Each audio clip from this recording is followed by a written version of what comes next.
call it Northwestern, but they do have talent. Kevin Lindley, Aiden Olmstead at that attack line.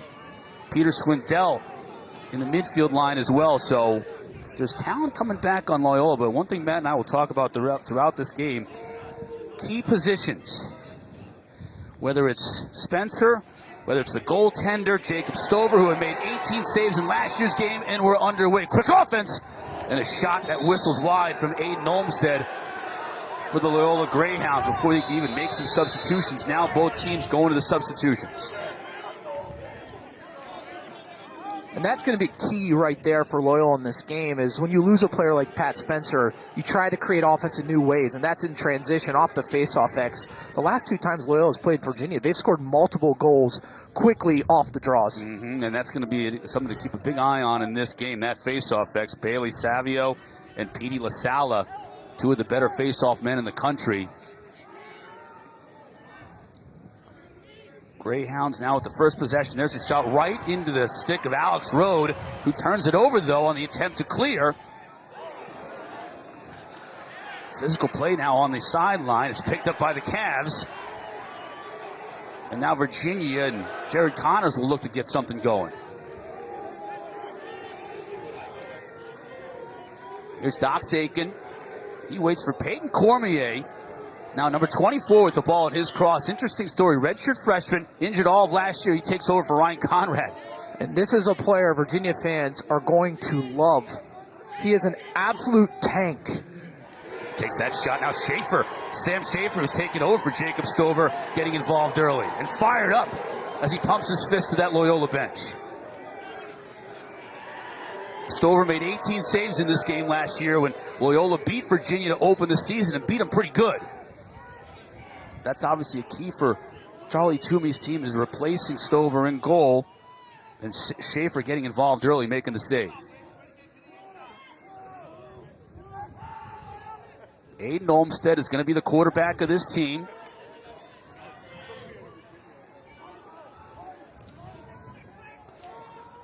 Up top. Goal line extended shot. Saved by Rode. And this is a Virginia defense today that's starting two freshmen. So Loyola looks to capitalize on quick ball movement, make the freshmen who've never played at the college level at this pace have to realize, where am I going? What slide am I? Am I number one? Am I number two? And they're going to have a tough time adjusting. And so look at Loyola's doing a very good job here with cuts early on, skip passes, getting their hands open, making this UVA defense work. Matt Houston now back behind the cage. Olmstead coming up, shot wide. Goaltender got a piece of that one as well. Reset the shot clock.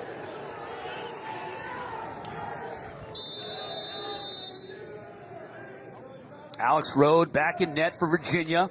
Really played his best lacrosse at the end of last year, and you could even say in championship weekend his best lacrosse. Oh, without a question. I mean, he saved 50% on the year, but in the NCAA tournament, he was all tournament. I mean, he was out of his mind stopping the ball. I mean, think about the save he had in overtime against Duke. Yeah. Saved the game, no question about it. Just again, part of this veteran unit for the Cavs.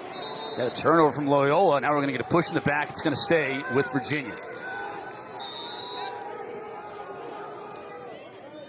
It is a chilly afternoon here in Charlottesville. Sun kind of peeking out from behind the clouds, but that's something too. You know, opening game of the season for both these teams, and it's cold, so it might take a little while to kind of get warmed up and get in the rhythm. Yeah, it was a nice day earlier when the sun was out, but it's behind the clouds now, and the wind has picked up, so it has definitely gotten chilly. Quick pass up front, shot and score! Ian Laviano gets the first goal of the 2020 season for the Cavs.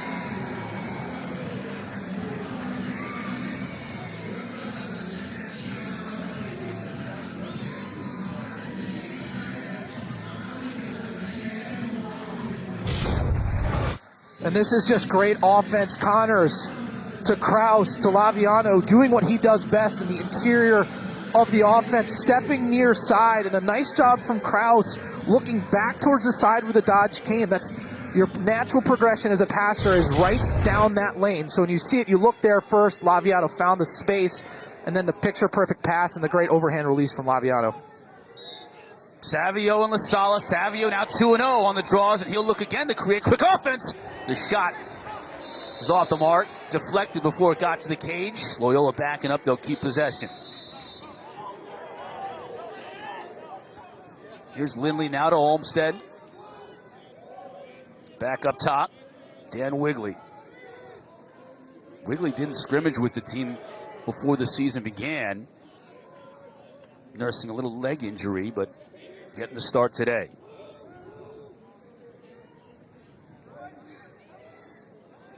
Coming upfield.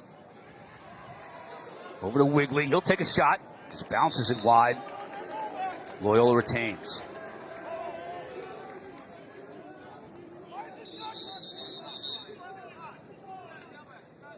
Get a quick whistle here.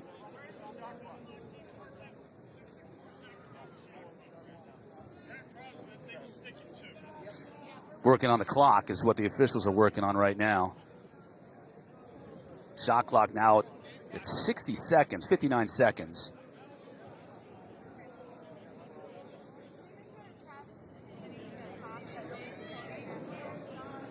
Yeah, these officials now are working to make sure the game clock and the shot clock are all in sync. Working the kinks out. Everybody's working the kinks out here early season. Lars Tiffany, national champion coach. Of course, so many great years at Brown before coming to Virginia. Building this team back up. Taking it back to the top of the lacrosse world. You know, he took over for Dom Starja 4 years ago. And he's done a remarkable job after, doing a remarkable job at Brown, getting them to championship weekend. And Charlie Toomey won a national championship with this team, the Loyola Greyhounds, back in 2012. 15th season at Loyola. All right, now we've got the clocks all synced up. Back in action. Here's Peter Swindell. Back up to Adam Patois. He's a freshman Canadian. Number 45 for Loyola. Shot wide. They are peppering Road with shots here early on. That was a nice job by Chris Merle, the number 7, the short stick defensive player for Virginia, creating a low angle shot there. Alex Road in the cage was able to stay in his pipe and really make that a difficult shot. It's a shot you like to take, but it's also as a defensive player you don't mind giving up as well. Wigley now with Olmstead. Wigley's going to take it behind the cage and start it from X.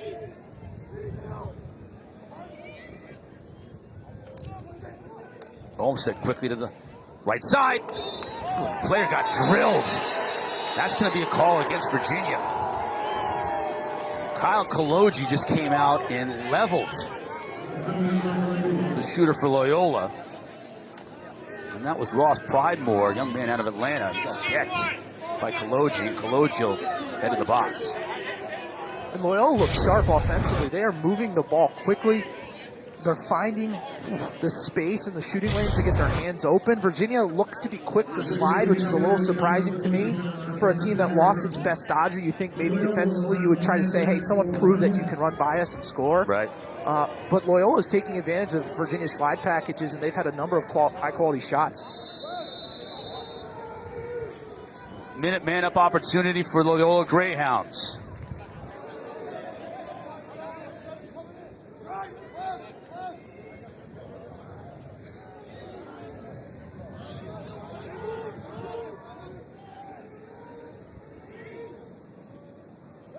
Logan Devereaux, number 21, keep an eye on him. Coach says if he gets his hands free, that guy can shoot. That's why they use him on this man-up squad for the Greyhounds.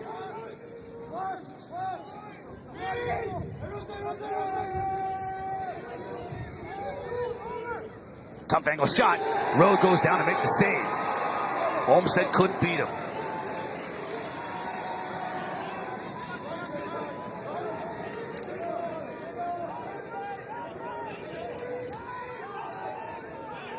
Now this is a fun part of the game, the new rule where you have to clear it in 20 seconds, particularly impactful on a man-down clear, making it very hard to get it over the midfield line. It's going to encourage these man-up teams to apply a lot of pressure on that ride. Yeah, and the ride worked for Loyola. They get the ball back, but that clock ticking down on their man-up. Another flag coming out.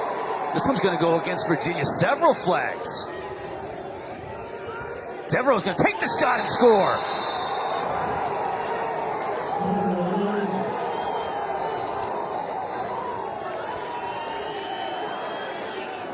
Unsettled situation there, Matt, and Devereaux and the Greyhounds took advantage.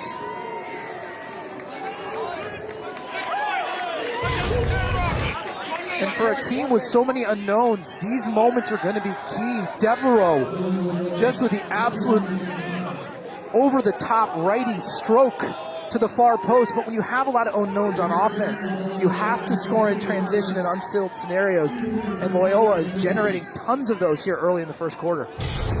Flags waved off because of the goal. We're at even strength. No, we are not. Virginia's still down, brother. The scoreboard is a little bit inoperable here today, so... And I think this must be some form of unreleasable penalty. Yeah, Dox Aiken now is sitting in the box. You don't have the benefit of the scoreboard. Now we do. It's a minute penalty on Aiken. So you're right, because of the goal, and he's still in the box, it's unreleasable. Savio's won both face-offs to start this game. And Loyola wins possession again. Olmsted will wait for substitutions before he attacks the net.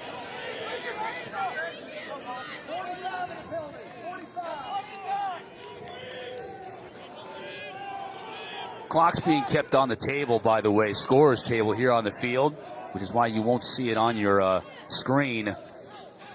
Scoreboard clock and the play clock are not quite operating up to snuff, so we'll keep you up to date on what the clock says. Shot wide of the cage, battle for the end line, and it's going to go to Virginia.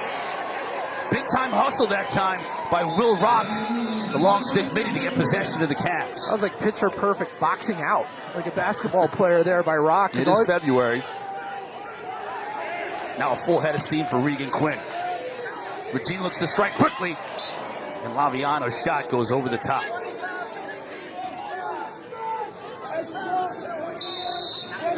.25 seconds remaining in the penalty to Dox Aiken, and Matt Moore is just content to run the clock down. Back up top to Jeff Connor. Now 15 seconds remaining. Man down for the Cavs.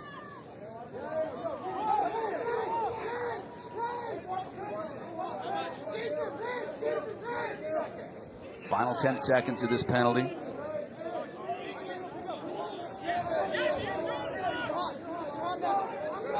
So we think.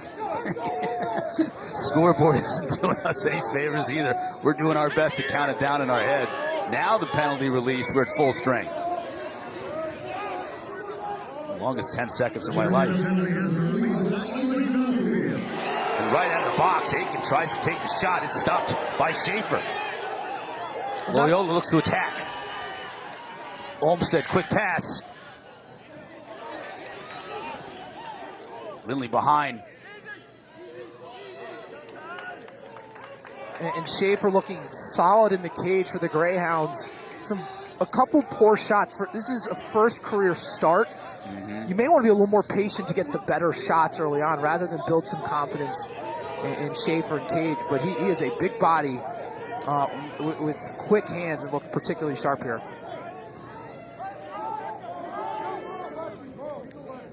A little 5-on-5 action here for Loyola. Olmsted, double comes. Now he gets it back. Thought about taking the shot. Knocked out nicely that time. Chris Merle causing the turnover. Ball still loose though near midfield. Knocked out of bounds. Off the stick of Laviano. That one's going to go back to the Greyhounds. And right now, the 50-50 balls, Virginia staple from a year ago, are being won by Loyola. This team came ready to play there, scrappy. I think they have a lot to prove because people are questioning how are they going to do it with Pat Spencer, who is a generational player. And so they are trying to make a point here. Hey, we're going to win it on the 50-50 hustle plays, be strategically smart, be crisp, but we're not going to do it as an individual. We're going to do it as a team and a unit. Olmsted with his head up.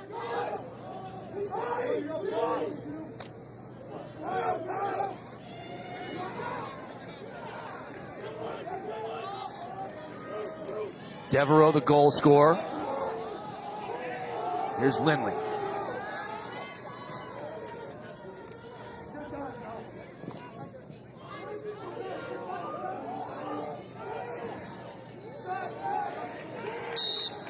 Ball staying with the Greyhounds. Get a chance to see Evan James, another one of these freshmen. A lot of freshmen are going to get playing time for Charlie Toomey's crew.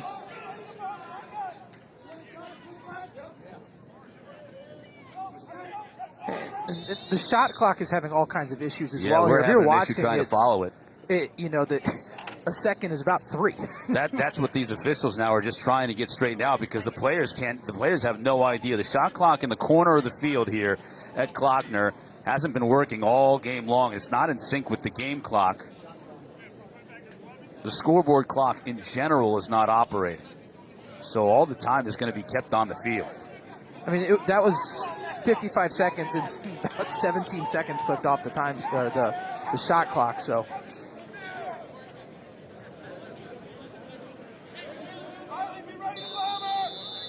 There's 8:39 remaining in this first quarter. We know that. Shot clock is just going to have to be kept on the field. Olmsted loses it and then gets dumped. Now we'll get a call. We're going to get a push against Virginia. Loose ball push, so it'll go back to Loyola, and they'll reset the shot clock. Lars doesn't like the call, and he doesn't like the fact that he feels like the shot clock should have wound down before Olmsted even had a chance to take this shot. Olmsted, boy, he got dumped.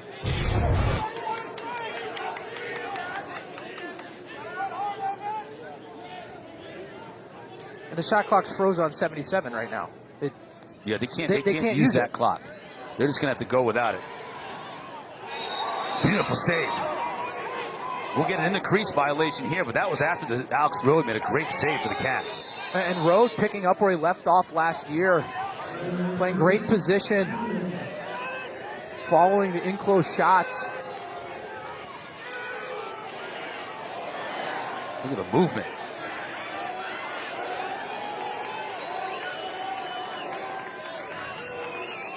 Teo Dahl is playing some short stick, some long stick today for this Virginia team, and did a great job on that clear. Now Virginia will settle things back in, all knotted up at 1 apiece here, just over 8 minutes to go in this first quarter. Laviano just tries to get free, cannot. Over to Peyton Cormier. This is Krause. Now finds Cormier, who scores! First career goal for Peyton Cormier from Michael Krause, and a flag on the field too as Laviano was dumped. We'll get an update on the flag when we return. Virginia takes the lead 2-1 on a beautiful feed from Krause to Cormier.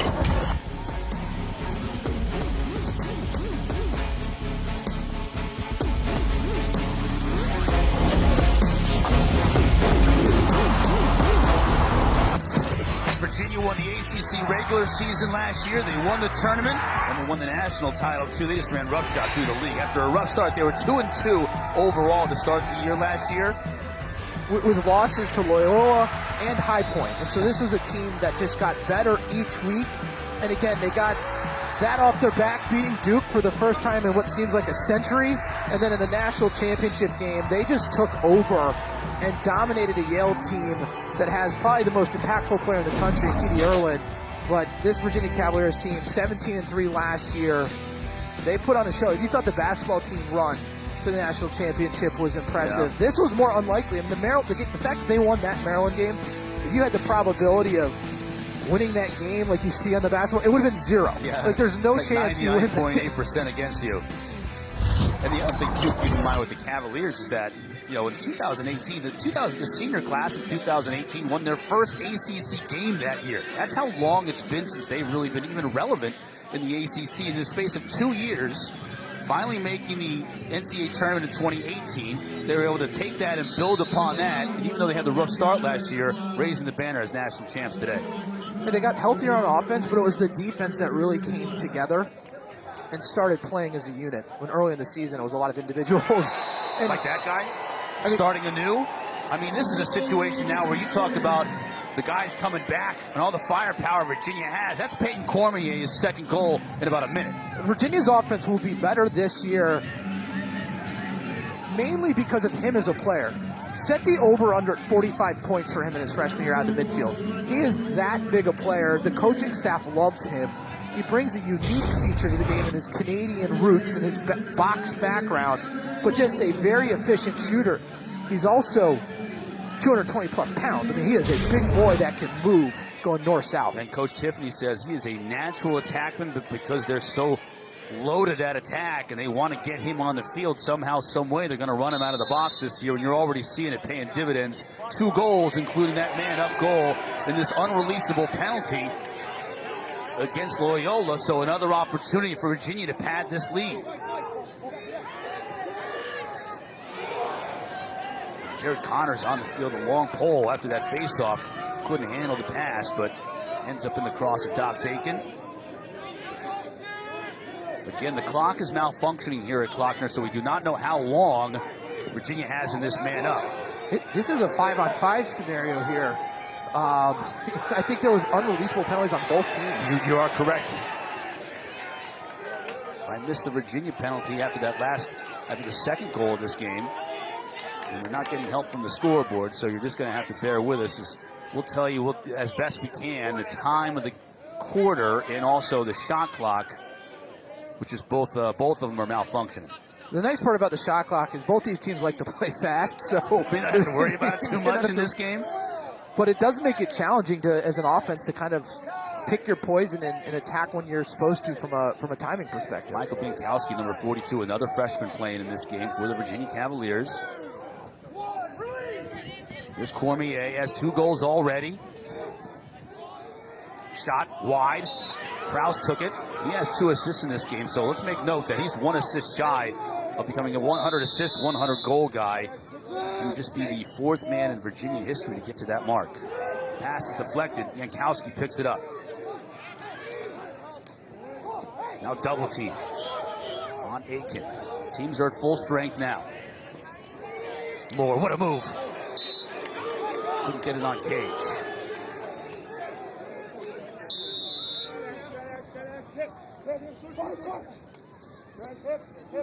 When you look at this Virginia attack unit, right? When you think Penn State, you think of Ment and O'Keefe and what great compliments they are for one another. Virginia, Krause and Moore are both better dodgers for themselves than the Penn State duo, but they're both equally great, but very different. Turnover, back to Loyola.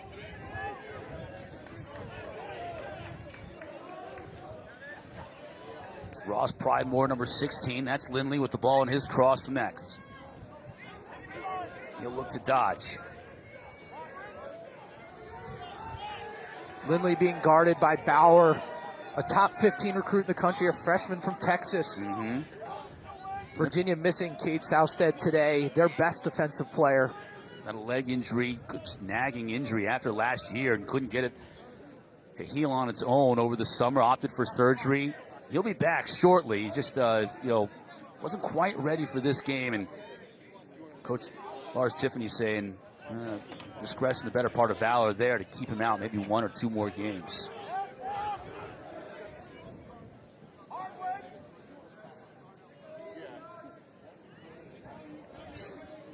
Loyola content to take their time, work for a good shot. This is Dan Wigley on the shorty. Back to his right, double team comes. Try to get it to Lindley. Couldn't get there, and he'll stay with Loyola. Fans here and Coach Tiffany beside themselves couldn't believe that the officials wouldn't rule that a turnover, but... And just doing some timing here, the shot clock's about 7 seconds off. So in reality, 80 seconds, it's showing it's taking about 87 for it to count down.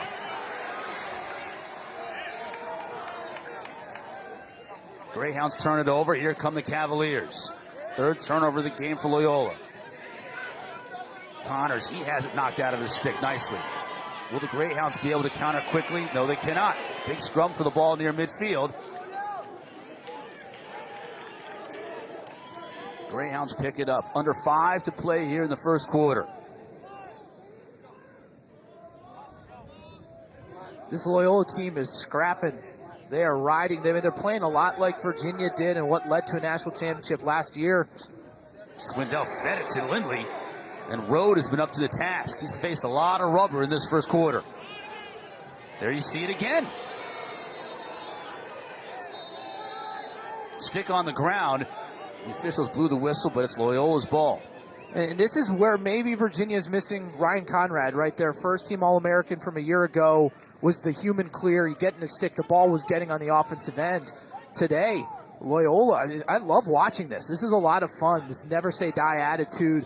The attackman riding the ball back. They've gotten 3 or 4 extra possessions here in the first quarter. Olmstead coming up field. He'll shoot wide. Potchford, the freshman, will back it up. And they keep getting extra possessions. Some of these will start finding the back of the net. I mean, right now, Virginia's up 3-1, but it feels like Loyola's had the ball for 70% of this first quarter. And Virginia's going to call a timeout right now to talk things over. 4:03 left in this first quarter. 3-1, Cavaliers on top. Tomorrow night at 9 p.m. Eastern, right here on the ACC Network and over on that ESPN app, we'll bring you 1186 to Omaha, our documentary about the 2015 Virginia baseball team.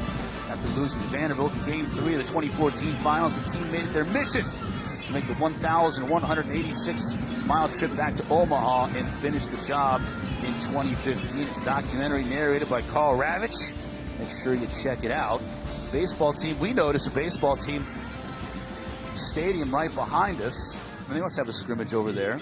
It's cold. It's early February, but they're playing baseball. They're playing lacrosse. They're raising banners, the national championship banner from last year's team here in Charlottesville.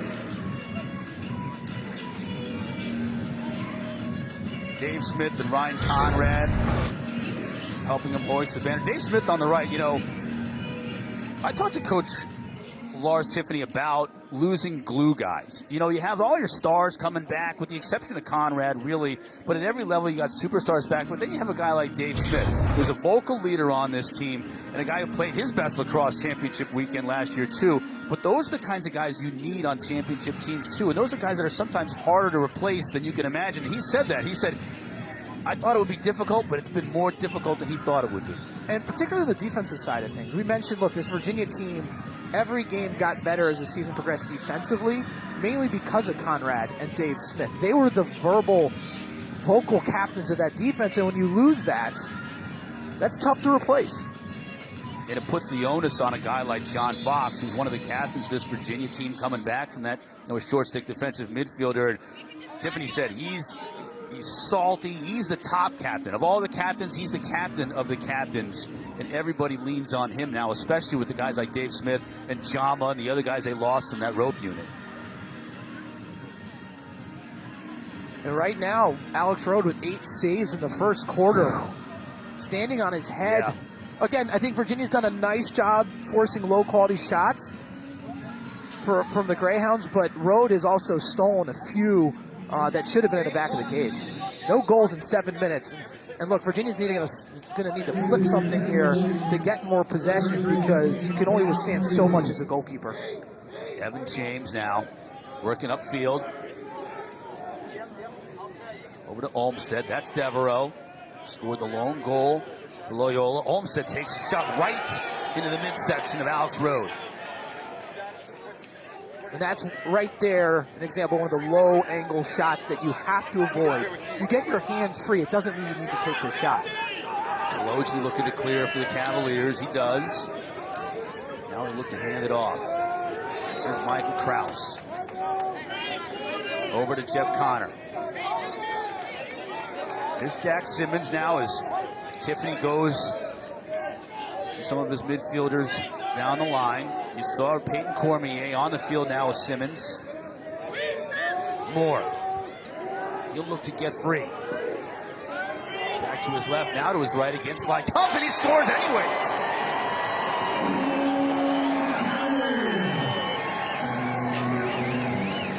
And I remember watching film of Mount Moore when he was a sophomore in high school, when he was the #1 rated sophomore in the country, and his patience is what stood out to me.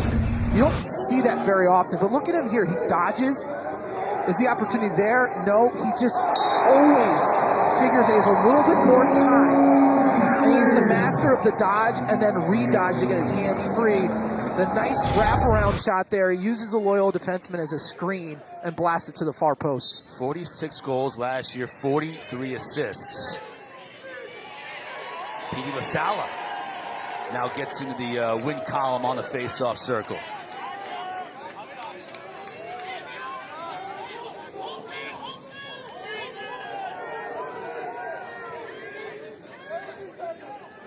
Substitutions.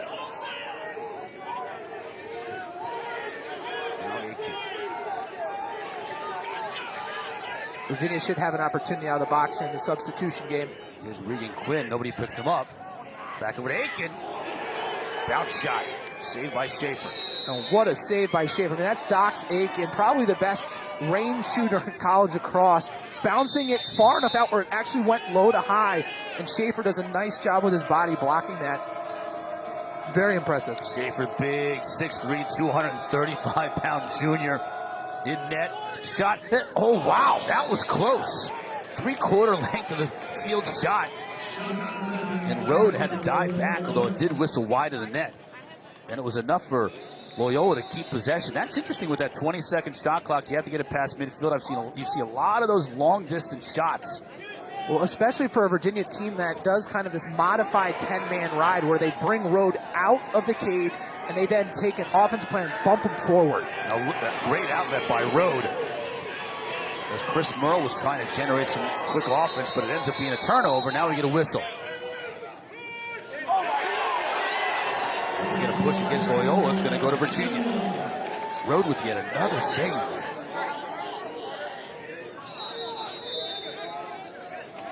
Rode was a revelation towards the end of last year. I mean, he was the #1 rated goalie coming into his freshman year here in Virginia.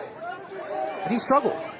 He started, but he struggled. And as the year got better, or as the year went on, he got better and better.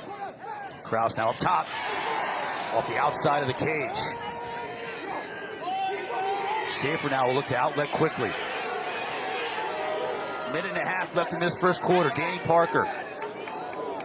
Matt Higgins, rather, I should say, for Loyola.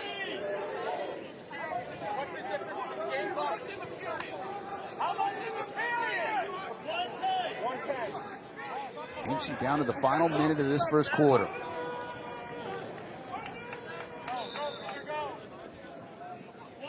Loyola keeps possession. Good look at Alex Rode. He's certainly been a star for this Virginia team in this first quarter. He's on pace for 40 saves. Cavaliers are riding Rode. Sorry. A 10-minute scoring drought for the Greyhounds. Which is impressive in its own right, but the fact that Loyola's had the ball for the majority of the time speaks to Alex Rode and how well he is seeing the ball here in his first game of 2020. Aiden Olmstead looking to generate offense from X. A stick to the head, no call, and a save by Rode. Final minute of this first quarter. And scoreboard malfunctioning, time is being kept on the field. Kyle Kaloji looking for help, finds it in the form of lead. 15 seconds left in the quarter. This is where it's tough as an offense. You don't know that the quarter is ending.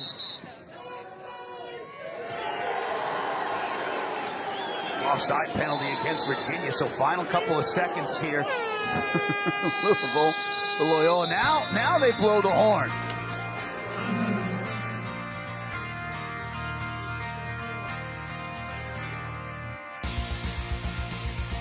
Virginia with the lead after one.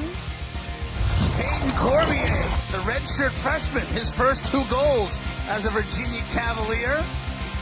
And then Matt Moore, he's got a few more than a couple. 4-1, Virginia on top.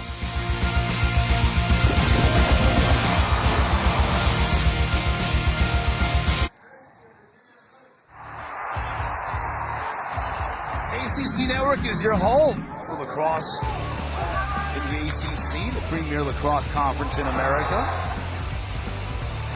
Games galore. You know, in previous years, Matt, and you and I certainly been doing this for a few years, not a game or two in February on ESPNU and get into March. Now with the ACC network, this is the best thing that's ever happened to lacrosse fans. February 1st. We have 2 games on February 1st. We've got at least 2 games pretty much the rest of the way, all the way through February and March, which is more than we've ever had, and more than we've ever been able to bring you in college lacrosse in the ACC conference. So, and they picked a great year for it because this is as deep as the ACC is. I mean, look, the ACC has always been kind of known as the lacrosse conference, right? But the last couple years, Big Ten been great, maybe the deepest. But this year, the ACC, every single team, right? To me, Duke may be the team that needs to figure out the most, just based on early and what I saw in terms of their offense and do they have that alpha male that can run by someone and score. But UNC, I'm telling you, is going to be great. Syracuse is deep.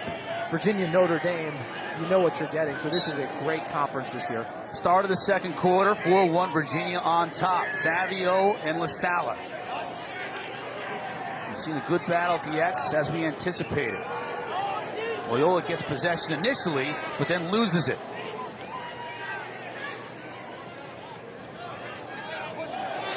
Moore in there battling for it. We'll get a whistle. And a legal push for the loose ball that'll give possession to Virginia. Again, just a reminder, clock is inoperable on the scoreboard here, both game clock and shot clock, so they're being kept on the field, and we'll do our best to relay that information to you. That's why you don't see it there on the graphic on the bottom of the screen. Double pass, maybe ill-advised. This is a new wrinkle for Virginia. Flag on the field. Seen a lot of laundry early on in this game. Possession by Laviano, but this call is going to go against Virginia. Lars Tiffany looking for an explanation. This will be, in my opinion, a soft penalty here. I think the ref may have been out of position and saw someone on the ground and threw the flag without really seeing what happens. We'll take a look. A 1 minute cross check call going against Dox Aiken. So 1 minute unreleasable. Let's take a look. Couldn't quite see it from that angle.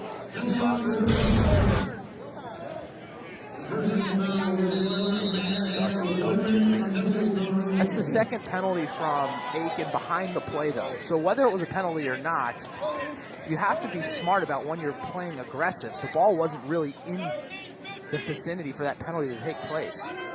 And so now you're man down for a minute unreleasable, which can, look, be a 2-goal swing real quick. There's 1 goal right there.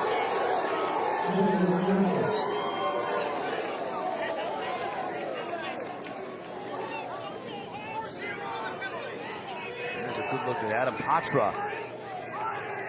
Young Canadian from Hill Academy, the freshman, getting his first goal as a member of the Loyola Greyhounds. And the subtle play there is Patra. Watch these 2 steps he takes up the field. That may not seem like much, but if you look at his ball placement and where he put that shot and where he located it, it was all made available because of those 2 extra steps up the field. It's the small things that make great shooters. And that penalty to Aiken is unreleasable, so Loyola gets 1 back. Will they get another one? They're going to have a harder time here, though, because of the face-off violation against Savio.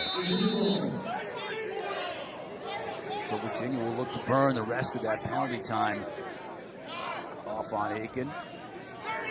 And that's just a big mistake on a man-up where you have 1 extra person.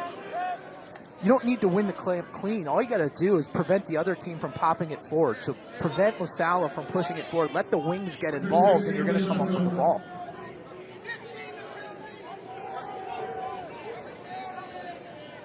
Four straight face-offs now for the Cavaliers. You know, LaSalle's kind of starting to take over a little bit there when Billy Savio got the better of him the first couple of them.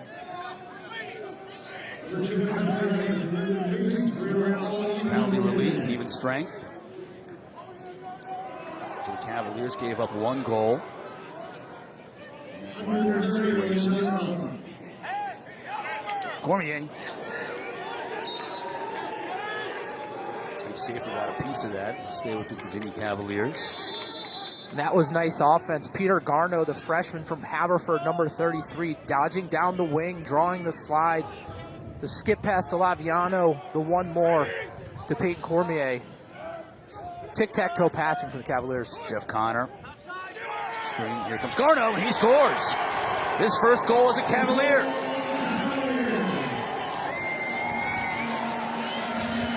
Garneau, a big-time recruit, known as an outside shooter. That right there is what he is known for. He is a stretch shooter. The question is he athletic enough to dodge and win the one-on-one situations? And that possession, you saw the best of both worlds. The outside shot there for the goal.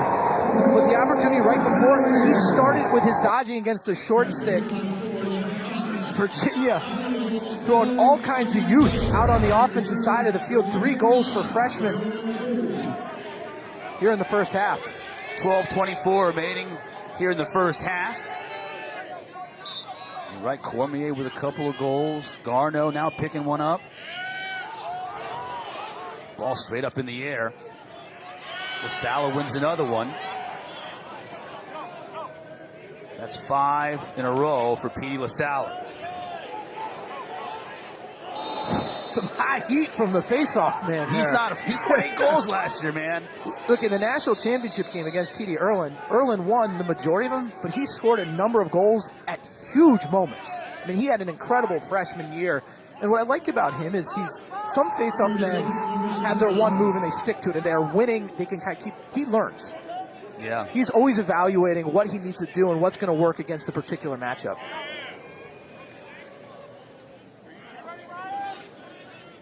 Aiken. Beautiful feed down low to Moore, and he finishes.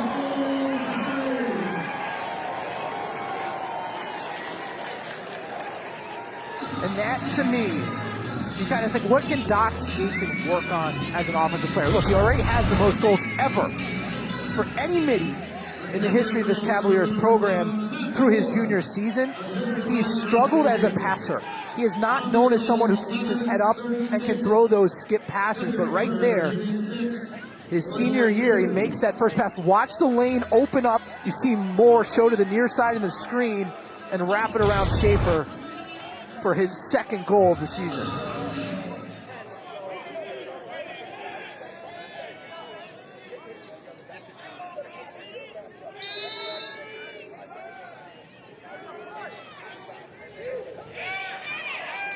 LaSalle wins the rake.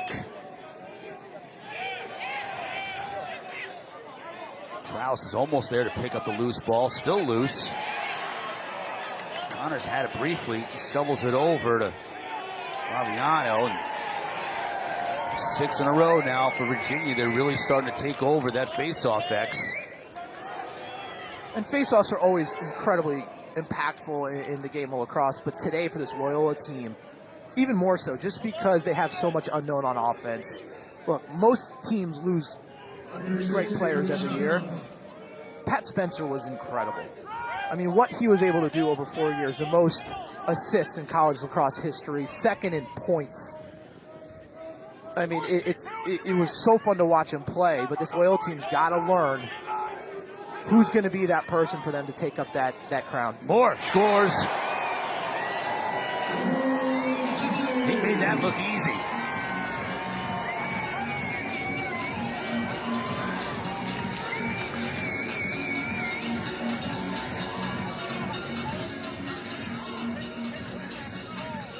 Largest lead for Virginia here. We're just about 10 minutes left in this second quarter, man. And just look at the spacing and the location of where he does his dodge to get that high. And look, there's no one near him from Virginia, so Loyola has no one who can slide adjacent to put double team pressure on Matt Moore. And if you leave him on an island, he's just too strong and too smart and too well balanced as a dodger. You're going to be in a very tough spot, and he gets his hat trick here in the first half. Loyola needs Bailey Savio here. Stem the tide, and he does, winning this faceoff. There's Ryan McNulty. He's not afraid to mix it up offensively. One of the best long stick middies in the country. He'll come off as both coaches now make their substitutions. If you're Loyola here, you look though, I mean, 10 saves for Road in the first half, really in the first quarter. So you're getting the opportunities, no need to panic. Face-offs come in spurts. Keep doing what you're doing. Looking to get free from X. Slide comes. Had no shot. Watch Danny Parker. This guy can fly.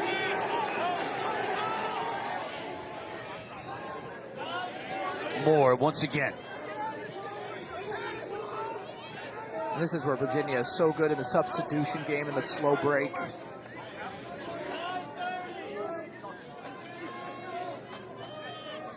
Now Doc's taking will wait it out. Regan Quinn on the field now for Virginia, number 19, second line midfielder.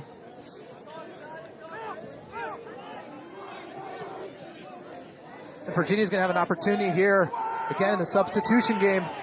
And a great move and goal by Regan Quinn.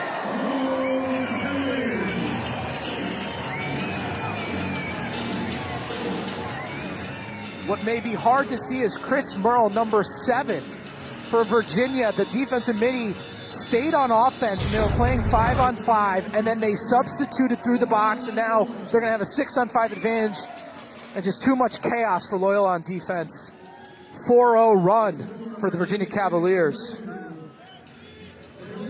Timeout on the field. We'll take it with him. Quinn's first of the year. Virginia hot on offense. Largest lead of the game.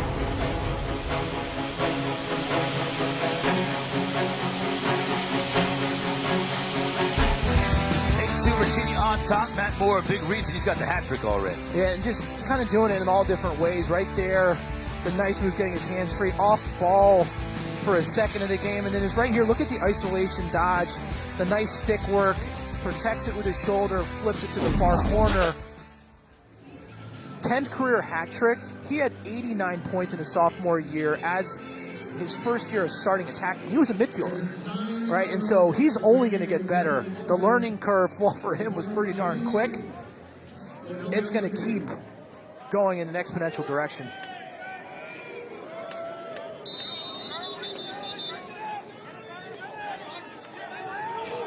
Violation against, this time, Petey LaSala, and Loyola will take over. Largest lead of the game, 6 goals for Virginia.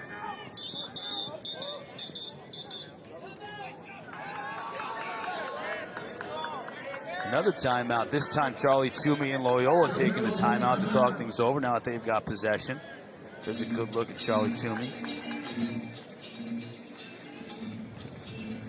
2020 is Clemson's inaugural D1 softball season. Will have their first ever home game Wednesday when they square off against Western Carolina in a doubleheader starting at 2:30. Both games, Clemson and Western Carolina, right here on the ACC Network and on the ESPN app.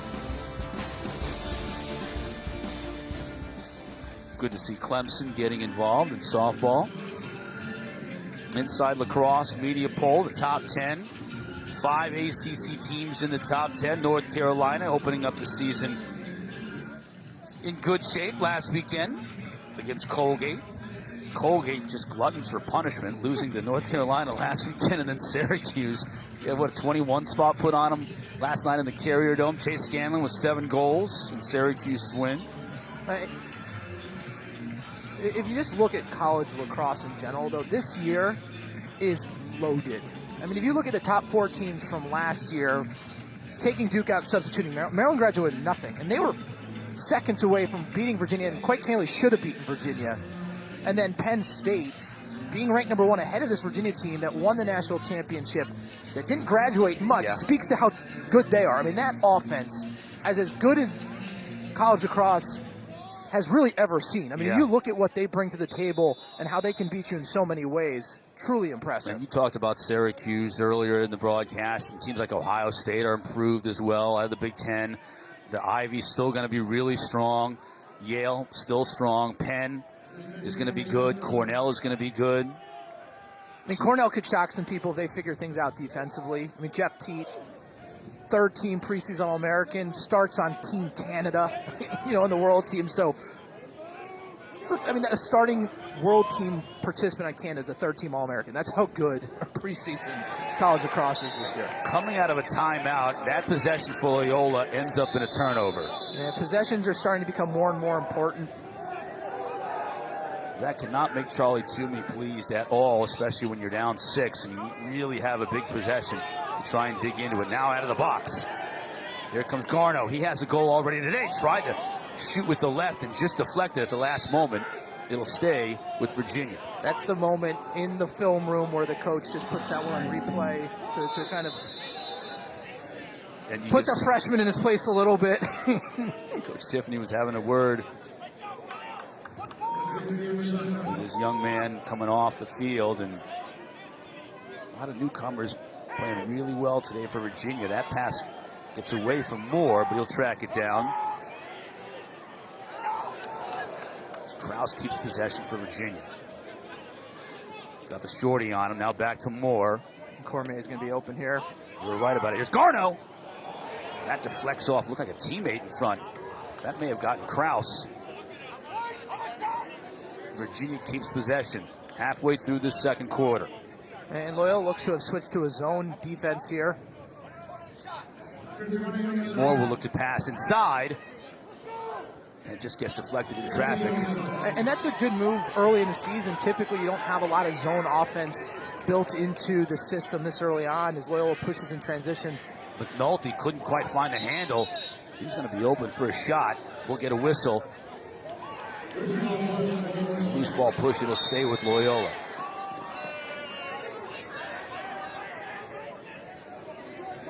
Again, we apologize for the clock being inoperable.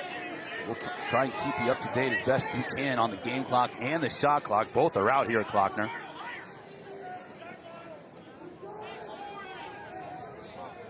As Loyola tries to get back into this game. Virginia's been on a run. Patra. Oh, boy, that got deflected and almost got over Rhodes cross and in. Whistling shot. Wide of the cage.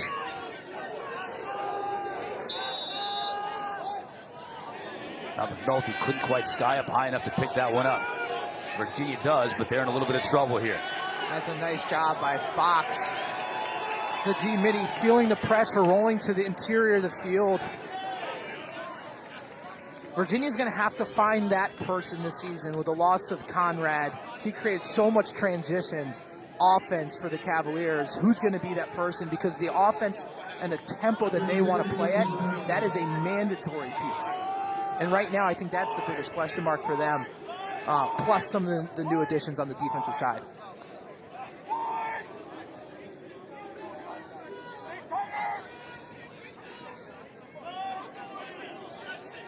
There's Quinn.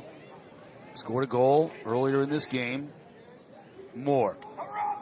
Back into the zone defense for Loyola. Krause just whistled that one over the top. This is a Virginia team that later in the season you're not going to throw zone at them. There's just too much talent, and the skill level is too high. But early in the season, I think it's a great move actually for the Greyhounds. Penkowski, the freshman, scores. As I say that, a miscommunication, and the freshman nets his first goal of his career. We've been saying that a lot today, haven't we?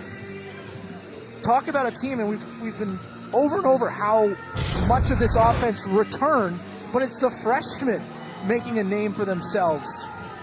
Penkowski from Islip on Long Island, shaking hands for his first career goal.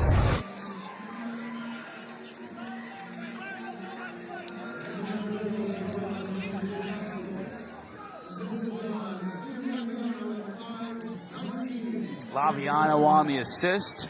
Sobiankowski has a goal. Garno has a goal. Cormier, the redshirt freshman, has 2 goals. Welcome to Virginia lacrosse, gentlemen.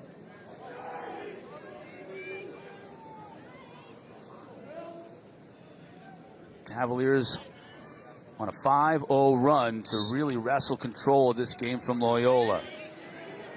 And if the Greyhounds want to get back into it, Savio's going to have to win a bunch of draws, and Petey LaSala wins this one. Connors now. He can stretch it. Opts to pass it. Great catch by Laviano. just over to the top. Laviano shaking up a little bit. He may have gotten a little Charlie horse over on the far side. Keep an eye on number 3. Looks all right. Here's Cormier. Couple of goals for the Canadian. Redshirt freshman. Garneau. Ball in his cross. He had one earlier. Jeff Connor. Laviano fire this one. Nice save by Schaefer.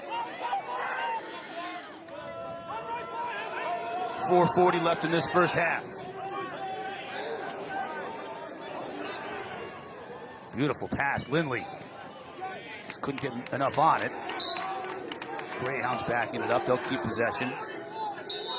And Lindley scored 60-plus goals last year. But right there, nice defense by number 25, Scott Bauer, the freshman from Texas. In transition, holding his own against one of the best in the country and putting the ball in the back of the net. 2 freshman close defenders playing for the Cavs today. Scott Bauer, Quentin Matsui. From Texas and Minnesota. I mean, it speaks to the growth of the game. Talent is everywhere. Cade Sauce that it isn't playing because of injury today, also from Texas, so you think about that. Coming to the defending national champs. Kamish. Just haven't got many easy looks. Loyola hasn't in this first half. They've had to work for everything they've gotten. One of their 2 goals was a man up.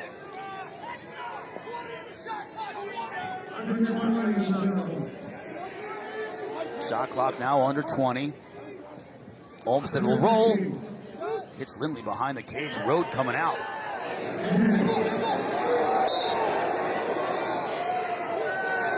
We're going to push against Road. It'll stay with Loyola. They'll reset the shot clock.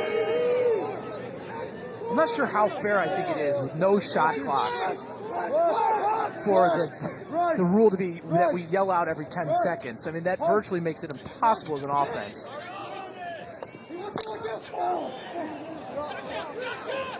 Chance here.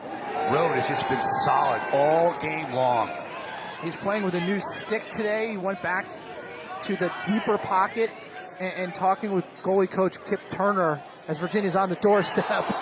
Pings it off the post. But talking with Coach Kip Turner, he said that was the difference maker last year, that he changed sticks to a deeper pocket where he was controlling and catching many more of the shots than he had been early in the season when he had been giving up a lot of rebounds.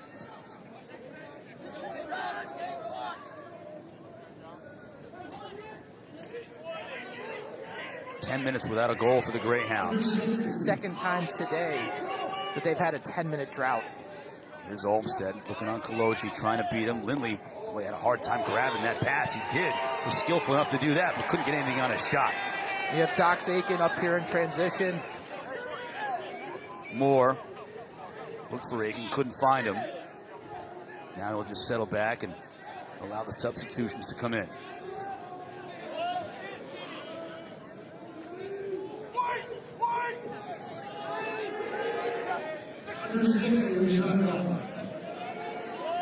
Now Aiken over to Cormier. And this is a new offensive wrinkle here. It's a 2-man game with Krause and Cormier.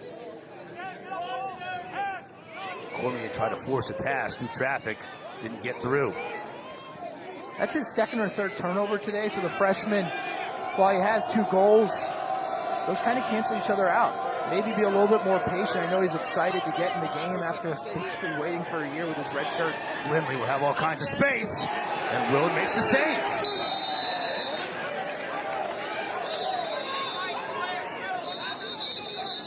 Had a quick start. Now the officials will blow the whistle.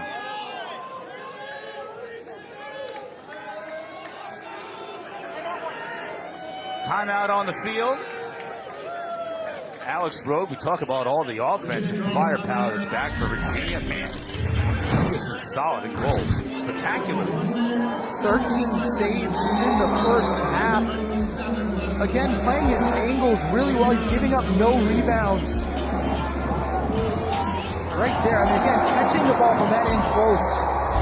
Easier said than done. Again, he was NCAA All-Tournament team last year, a national champion. but a question mark Kinley going into the season. Right now, this year, Virginia's got to look at their goalkeeper as a strength rather than a question mark. Wasn't the starter. Remember the beginning of last year?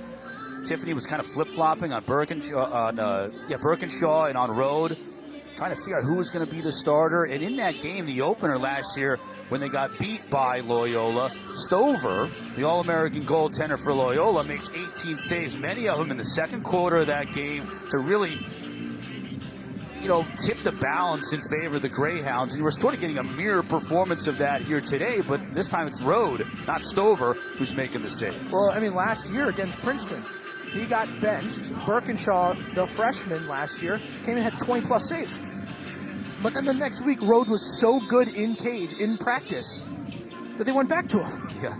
And he played well against Syracuse, and he won that starting spot from that moment moving forward. And it's amazing how far confidence goes, particularly in the cage. He certainly has it today. 13 saves. We're still about 1:40 from the half. And I say that because the scoreboard clock is out here at Klockner. 1:07 left in the first half. That's about 1:40. Rounding down. Shot clock is also out. So you're in the dark at home. We're in the dark here at Klockner. We're loving the fact that we've got lacrosse in February. A little chilly weather causes the scoreboard to malfunction. We'll take that. We know it's in the second quarter, right? Yeah, second quarter. Now under a minute left to play here in this first half. Can Loyola generate some offense to at least get a little momentum going into the half? This is a freshman-on-freshman matchup here. Joey Kamish from Detroit, Michigan, the Michigan Player of the Year, matched up. Using a pick from Patra. Shot sails over the top. 20 seconds in this first half. Patra now will put it in play. Lindley's open in front, and he scores.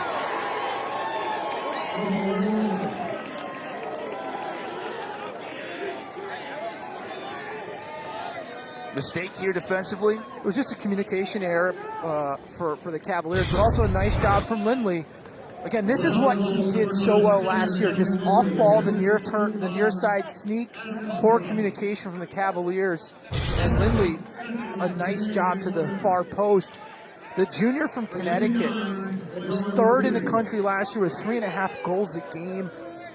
Set the school record with 60.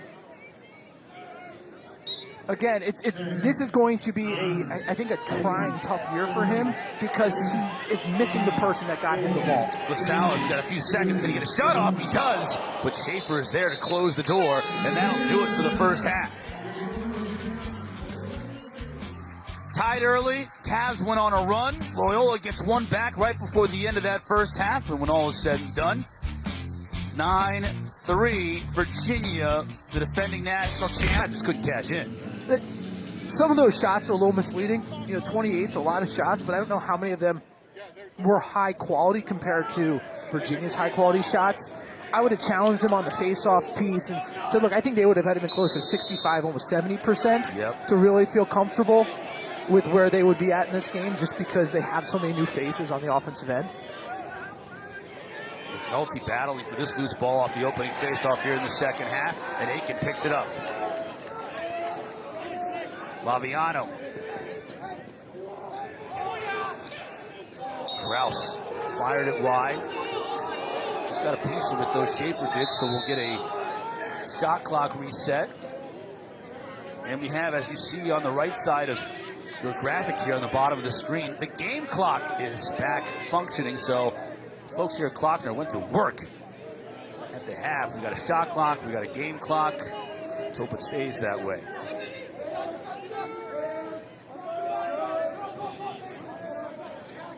And again, Loyola falling to the zone defense. Aiken shot. Almost hit his teammate Matt Moore. Just backing it up. Moore with a hat trick in the first half. Connor back to Laviano. Moore behind the cage. Here's Kraus. Aiken back to Kraus. Again high.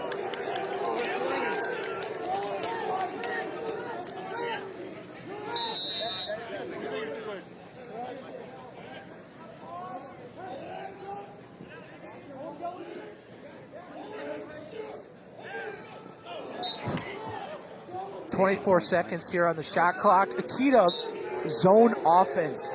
And what happens oftentimes is teams forget to dodge. You have to force the issue and put pressure on the defensive player if you want to generate high-quality shots. And Virginia got a few there, but Loyola doing a nice job keeping them out of the interior of that zone defense. Ultimately, Schaefer making the save will go the other way. An opportunity to push here in transition. Alex Johnson with the clear. Chance and a score! Lindley scored at the end of the first half. He scores first here in the second. And so back-to-back goals for the Greyhounds.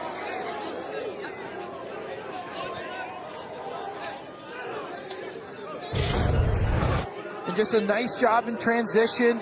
The nice save from Schaefer, the quick outlet pass, and then again, Lindley here.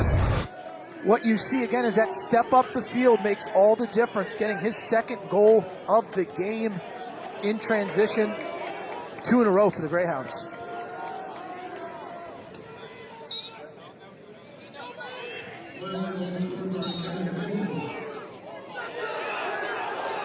LaSalle's going to get the call against him here on the face-off X. Can Loyola dig even further into this deficit? Middleton.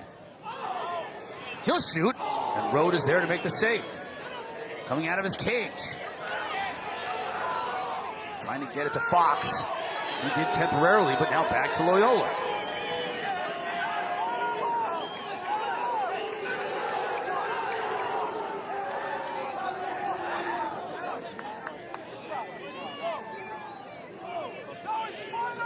There's Dan Wigley, the junior from New Jersey. To Olmstead. Back up top. Rode is there to save off Lindley's cross. And he's out of his cage behind, trying to pick up the loose ball. Virginia and Kaloji now will look to clear.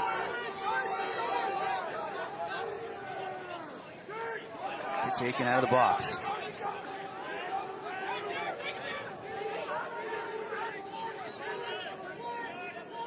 Rode with 3 quick saves here in the third quarter. Big saves, I mean, killing some of the momentum that Loyola was trying to build off 2 straight goals.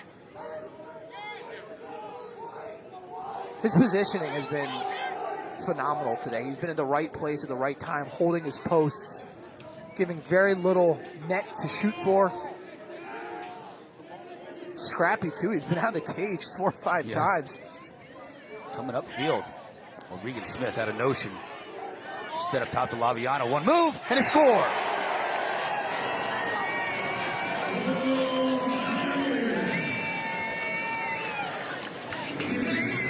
That is great zone offense from the Cavaliers. Again, a nice job. See, again, Quinn now dodging, finds the space, and a left-handed goal for Laviano. You do not see that often. But again, Quinn catches it on the far side, comes near side. The passing lane opens up because how hard he attacks that near side. Loyola has to step down. And then Laviano with a nice patient finish. Back to a 6-goal cushion for Virginia.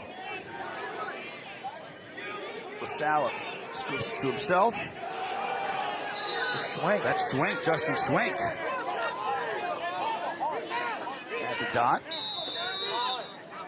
Loses it out of bounds to Loyola.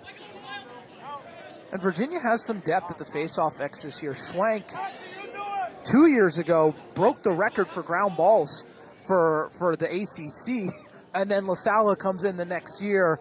And so they have 2 high-quality face-off men, which is very important because if a matchup's not going your way, you can change things up. And face-off men just get the heck beat out of them all season long anyways. By the time you get to the latter part of the season, everything hurts.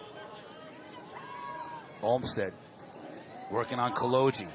Tried to get it to Lindley. They missed fire. Stays with the Greyhounds.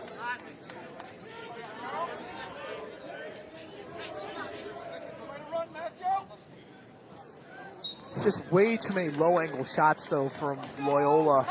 Olmstead may have not even been above the cage when he was taking that shot. They have to do a better job. They've only had success as they've been stepping up the field to create their angles.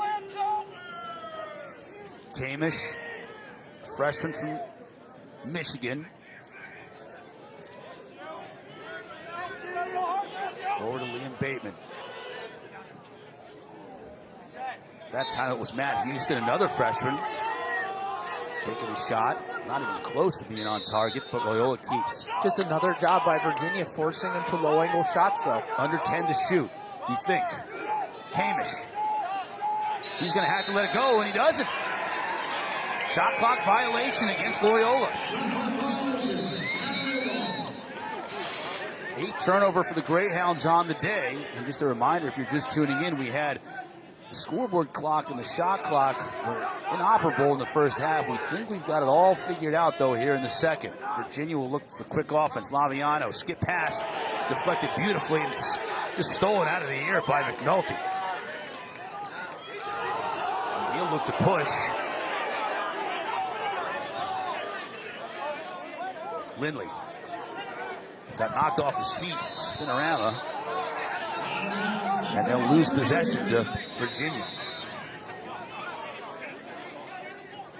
And I don't mind, I mean, not a great outcome for Lindley there. Taken with the ground ball. But really, their only results in terms of putting the ball in the back of the net have come in transition. And so they're going to have to force the issue and try to take those chances, because on the 6-on-6, Virginia's just been a little too much athletically for them to handle. There's Cormier, a couple of goals, his first 2 goals as a Virginia Cavalier. The redshirt freshman, hurt last year. Now taking over on that top midfield spot. Loses his footing, but scores!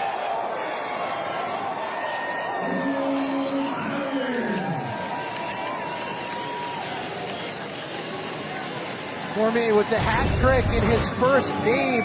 He committed to Virginia when he was 6 years old. Actually, I think he was in 7th grade. 6 years old. He was the earliest commit, I think, ever during that period of college lacrosse. Good thing he grew. He is now a tank, over 6 feet tall, over 210 pounds. And then the skill here, you see the box fake, falls to the ground, and then the wrap-around shots. They absolutely love him here in Charlottesville and are excited to see what he can bring to the table on this offensive dynamo for the Cavaliers. Hat trick for the Canadian. The lead is now 7. Largest lead of the game. Savio wins it to himself.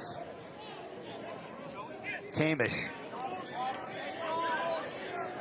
Now we'll set things up for the Greyhounds.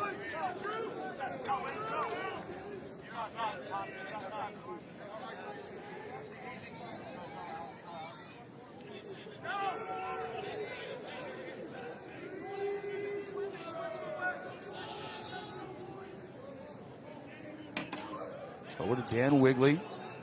That's Peter Swindell. Good offense here from Loyola. He's got up the step down. But that's what they're looking for. That is a staple offensive set for Coach Van Arsdale, the offensive coordinator for Loyola. The drive down the one side, pop near side, bang it through X with a step down shooter.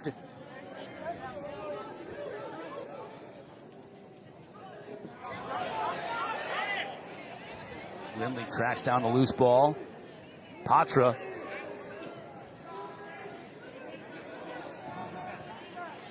Kamish scores. Nope, that's Swindell. Peter Swindell, the senior from New Canaan, Connecticut, gets on the board for the Greyhounds. A nice offensive set all around with high-quality shots, ending with Swindell with the picture-perfect form on the far side. You can see it here. Just look at the release point. He's going to follow and step up to the far post. Loyola gets within 6.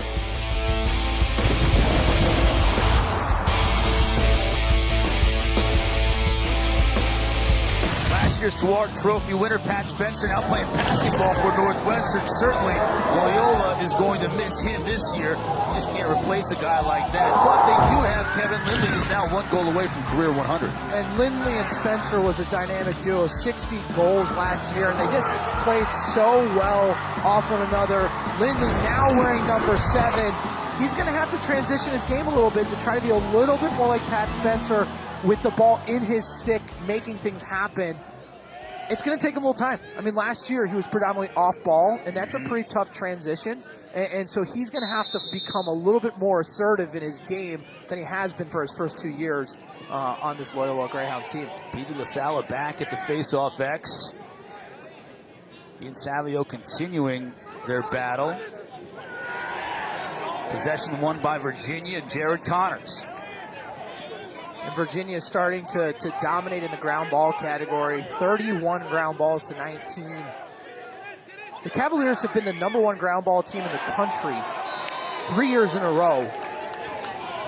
And with this offensive talent, if they can do that again, that bodes well for them in being able to try to repeat for the first time in program history. Connors just rushed on that pass, wasn't able to get anything on it. That's going to be ruled a shot. Loyola keeps possession.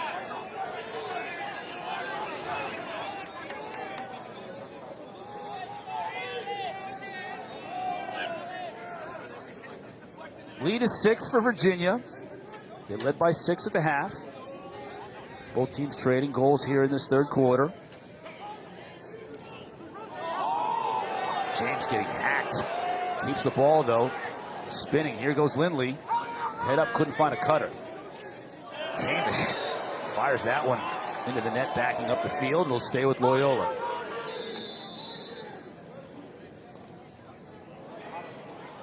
Olmstead scores. Olmstead, the best dodger from the attack position on this Loyola team, matched up against Matsui. And for the first time in this game, I saw him get to full speed on his dodge. Attacking north-south, and right there he does a nice job against Matsui with the stutter step. He gets near side, gets Rode to come off that near pipe with a high-to-high finish to get his first of the season.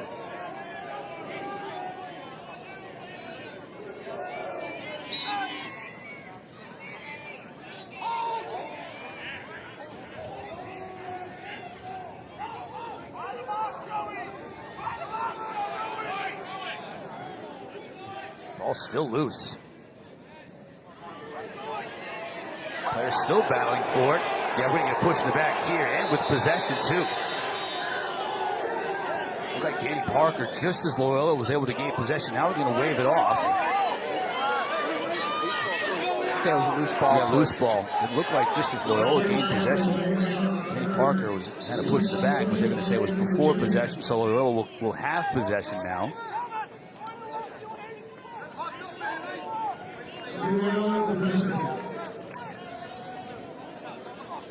So in a way, that's a break for Virginia, but Loyola now with possession still able to dig into this 5-goal deficit.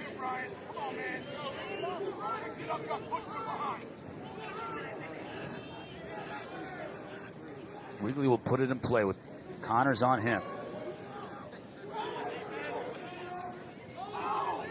Swindello scored moments ago. Now we get a flag. This one is going to go against Virginia. Ball is loose. Loyola keeps possession. Patra. Saved by Rode. This is going to be an interference call on Kaloji.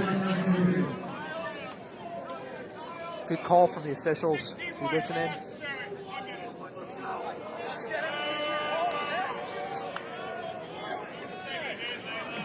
Kaloji will sit in the box for a minute. Be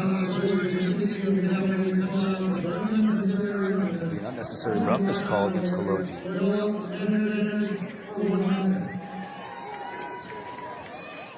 Trying to run through the off-ball screen. He got his hands up high. Loyola scored a man-up goal in that first half. One here would be huge. As we tick down to about 5 minutes left to go in this third quarter.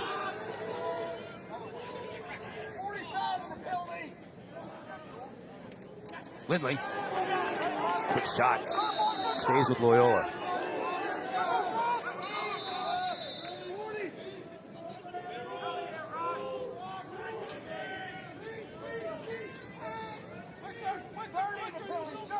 Here's Olmsted.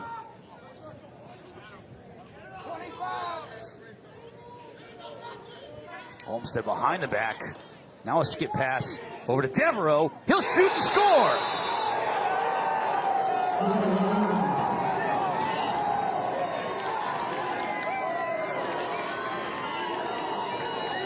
That's number 2 on the day for Devereaux. Very similar shot from his first goal, but this all starts just a nice ball movement here. The behind the back from Olmsted, the skip pass through, the one more, and then Devereaux, high overhand release. The difference in this shot is he bounced it a little further out and elevated the ball over Rhodes' stick versus his goal earlier where he shot it towards the net in the air. Very nice outlooking outside shooter. A 3-0 run here for Loyola, 11-7. Big 6'5" midfielder out of Marietta, Georgia. Logan Devereaux gets the Greyhounds now to within 4 and possession after the hold on the faceoff.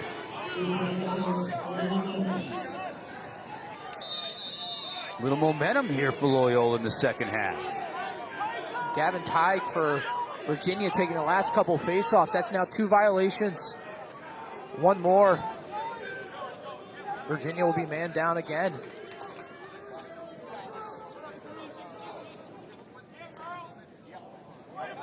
That shot by Kamish. Wide. Backed up by Riley Cox. First time we've seen Riley Cox today. Midfielder for the Greyhounds. Riley C is in the game as well. Number 42. Here's Cox. He's being ridden hard by Connors.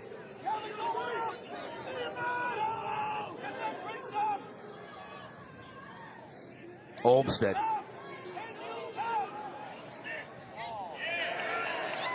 Just flew that one just gently into the cross of Alex Road. Easiest save he's made all day.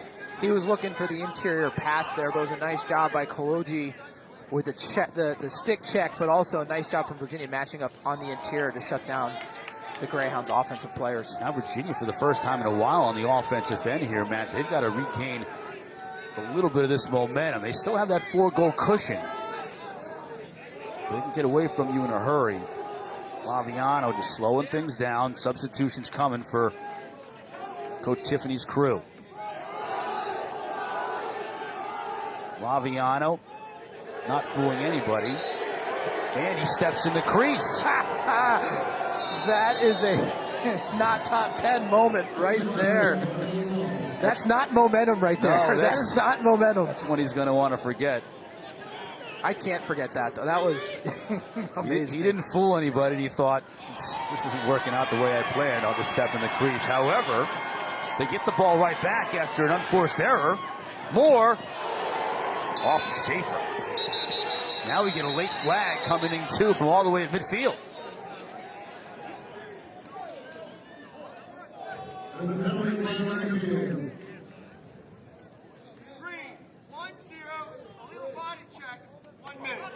One-minute call against Loyola with an illegal body check.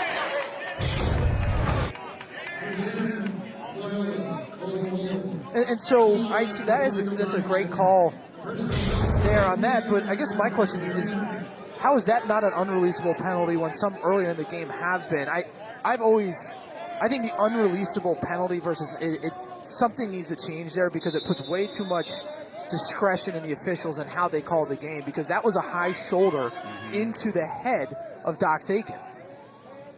Cole Boland for Loyola now serving that penalty. Ball deflected straight up in the air. Laviano giving chase. Keeps it in bounds. But the Greyhounds get possession and a really nice play in the corner. Now we'll get another flag. This one's going to go against Virginia.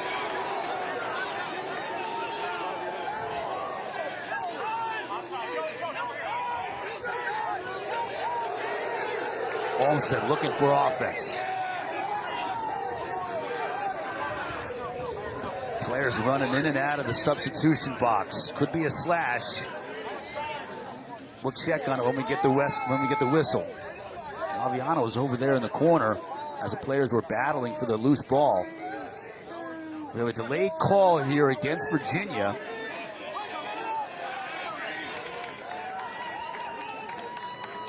Swindell just drops it temporarily, picks it back up. Olmsted working upfield. Back to his right. And he just loses the handle on this one. Here's the whistle. We'll get the call from the officials. There's a penalty flag on the field. Big call here with 1:21 left to go in the third quarter.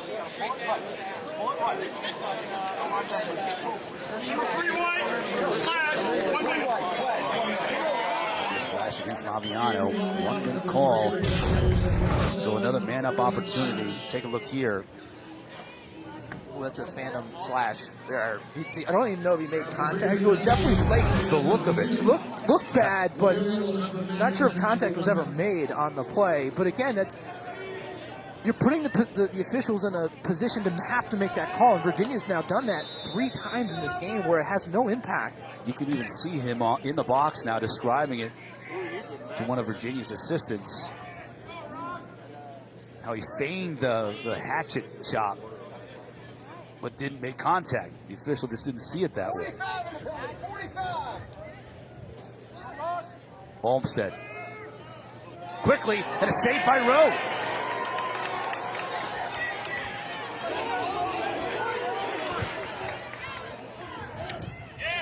That shot deflected. Patra. Nice play by Connors to snag it right out of the air.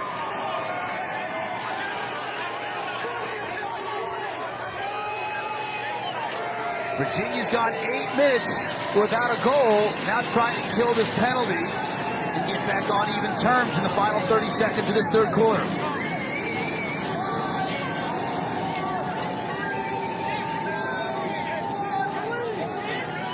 Laviano released out of the box, back to full strength.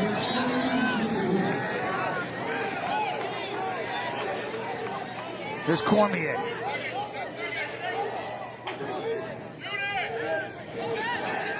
Moore. He'll have to put something together quickly. Saved by Schaefer, right at the horn. Keeps the deficit at 4 goals. Peyton Cormier continues with his impressive debut for the Cavaliers. The hat trick for him from his knees. But Loyola not going away. Olmsted scoring. And another to make it a 4-goal deficit.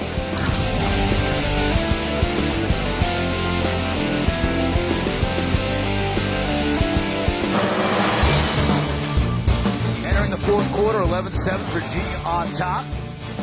As you can see Matt Moore, no surprise there. 3 goals and an assist for the veteran Virginia attackman. Peyton Cormier, though, a lot of fans here in Klockner were wondering what he would be like, the redshirt freshman. He's answering those questions. 3 goals himself, but Loyola, the team that beat Virginia to open the season last year, beat them in the playoffs in 2018, putting up a big fight. And Loyola has to be excited about where they're at in this game. Win or lose, this is a young team, a new team. And for them right now to be going toe-to-toe with Virginia, yeah, it's 11-7, but shots are 20-20 on goal. They're out shooting Virginia by 10. They're facing off well. They're battling. They got to be happy. This is something they can build upon, win or lose. Look at Petey LaSalle, that football mentality to pick up that ground ball. Laviano, saved by Schaefer. Quick outlet to McNulty.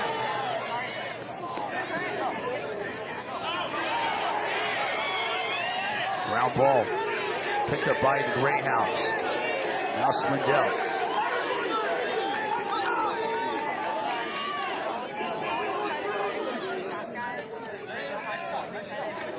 This is a scrappy team. I mean, they are going at it with Virginia, who I would think most people would say is probably the scrappiest team. Last year they have much of the same team back, and they're beating them at their own game right now. Kamish, a freshman on Fox, the veteran. Here's Swindell. He'll get his hands free and bounces just wide of the cage.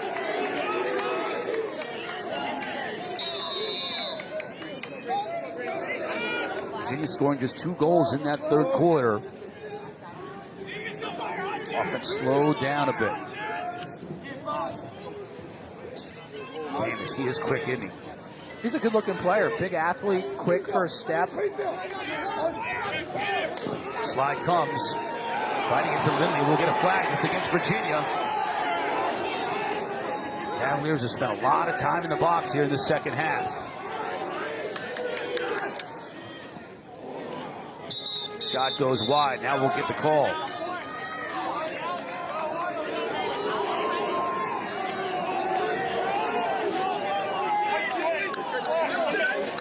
Another smash call against the Cavaliers.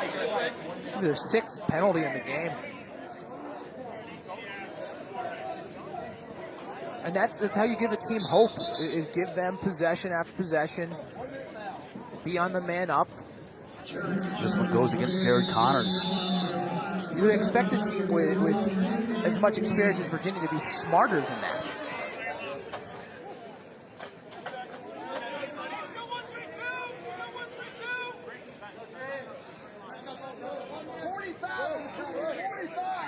Patra, the freshman Canadian, behind the net on this man up for the Greyhounds. Devereaux has 2 goals, number 21.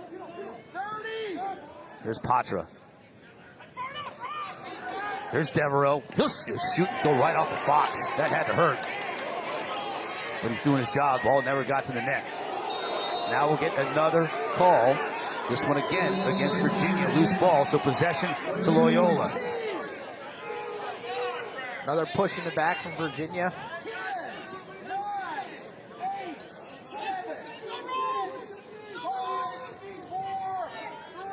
Quickly. Saved by Rode. Lindley got a good look. You have to say it right now, the difference in the game has been Rode. I mean, he has been lights out, 18 saves. Last year, Stover for Loyola had 18 saves. We got 1 period left to go, and Rode is at that number right now. And Stover was the player of the game in that win last year for Loyola. First team All-American. And I think you have to agree that our MVP so far in this game, even though we've had a lot of scoring, has got to go to Rode.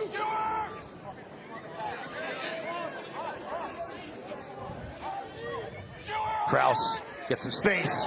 Schaefer matches Rode with that save. He's been very sharp throughout the game. He's now at double-digit saves as well. 8 seconds to clear. Greyhounds will get it done.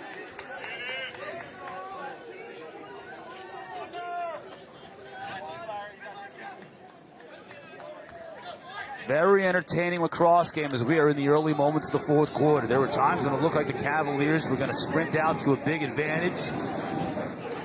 And Loyola is just hanging in there.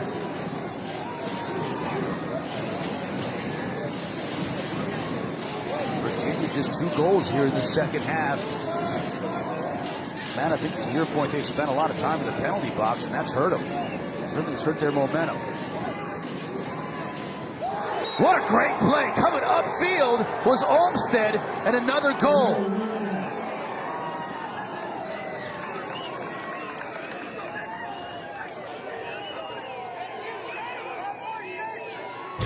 Olmstead, Loyola's best dodging attackman again. Second time today with that nice little stutter step at X, this time against Kaloji, number 16 for Virginia. Right here you can see it. Makes Kaloji take that drop step, then wraps it around his hip, screening the shot, beating Rode. 4-0 run for Loyola. We got a ball game, 11-8. Savio and LaSalle continue their battle. This one's going to be picked up by Jeff Connor. But Loyola doing a nice job turning back Virginia. They now have to clear or they've been a little shaky. 10 seconds now to get it past the midfield line. Here's Matsui, the freshman. He'll get it to Fox.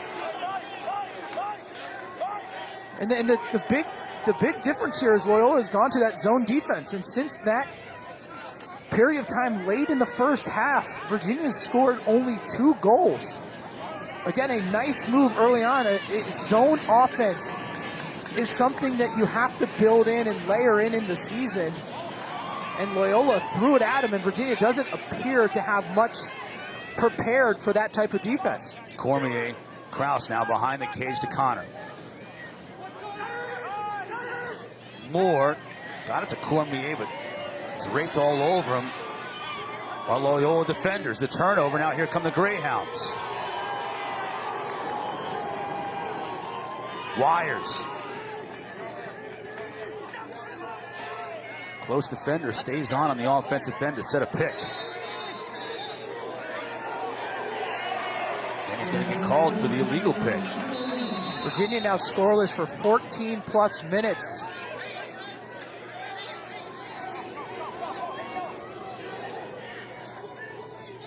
Moore.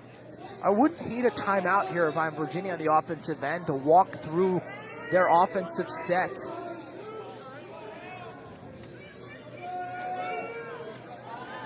As our clock ticks down to 9 minutes left to go in this one. And so they're bringing in Reagan Quinn, number 19, to be behind the cage. They like his vision as a feeder to pick apart the zone. This is another person that can break it. Dox Aiken with his outside shooting. Nice play by Quinn to snag that ball out of the air. Aiken scores!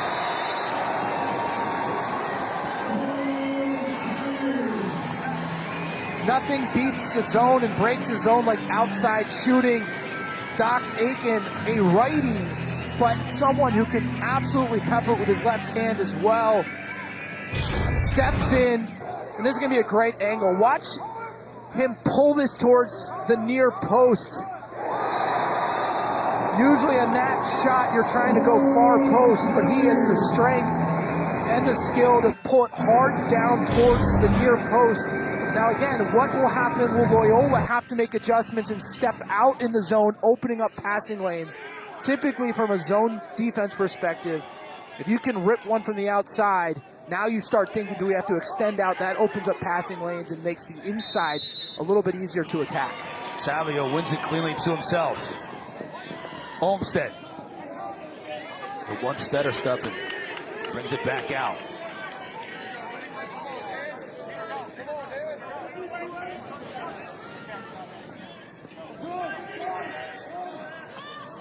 Cavalier advantage now back up to 4.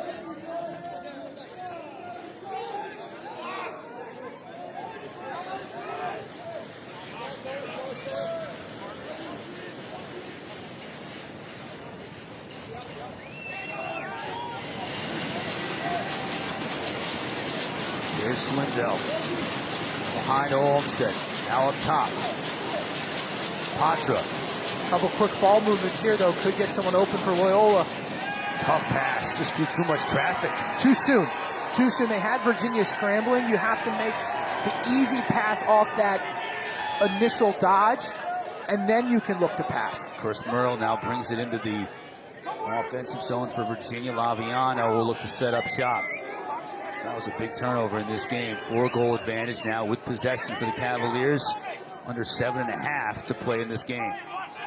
Aiken, who just scored moments ago. You have Quinn back on the field. You'll assume that spot back in X too, Matt. And usually you have an attackman there, but with Virginia having Laviano and Kraus and Moore being such great shooters, you want them in front of the cage. Uses a Quinn screen. And look, Loyola's back to man right now too, so this could be a good opportunity for Virginia. And here Cormier and Kraus, assuming, going to do a 2-man play here. Cormier tried a little, we've seen that a few times. A little shovel pass, but Kraus was able to get possession back, and it was a tough shot falling down. And that play looks lackadaisical or lazy. It's not. He's an indoor player, so it's definitely more of a normal pass for him. But it's too high risk at this point in the game where possession just means too much. Aiken. Defender gets his stick a little high. Moore deflected over the top. What a save. Busted on that one. That was a great save. Schaefer, he is a big body, but he's quick. He looks very solid and confident in the cage.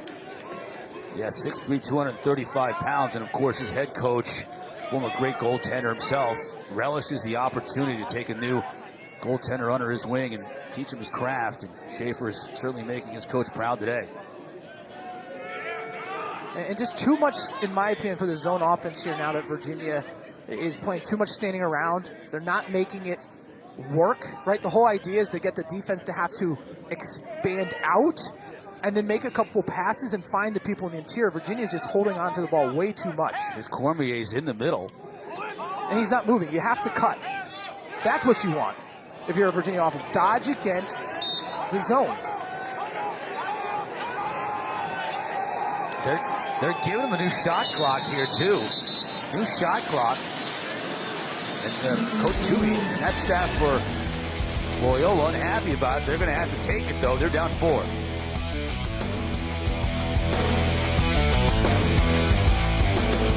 That did change. 12-8 our score. Virginia on top. 5:38 left to go in this game. Goaltenders have been great.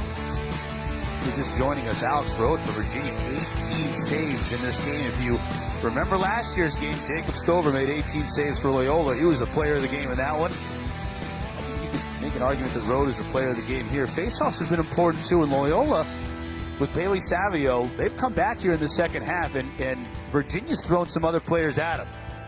Gavin Ty, we've even seen Justin Schwenk in there for a draw.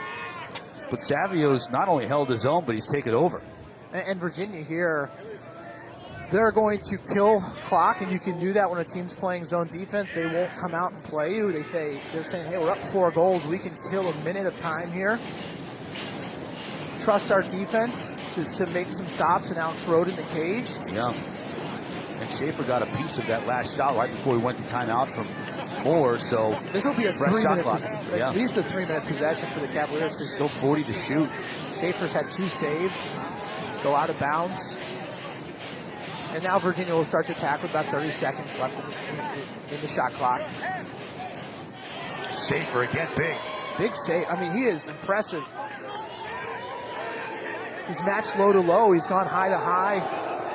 That's a big-time shooter there in Doc Sakin. Lindley just couldn't handle the pass. He had a really good opportunity.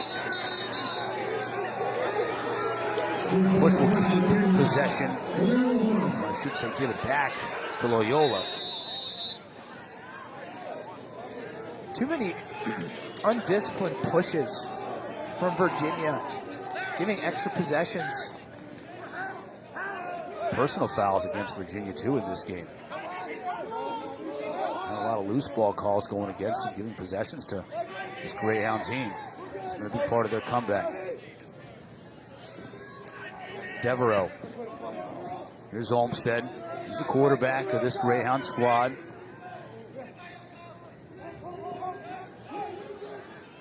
Cox from that midfield spot. Here's Devereaux. Working on Merle. Miscommunication here. Should be someone open on the backside. Try to get it to Lindley. At the pipe. Here's Merle, though, coming out of the traffic with it. Fox.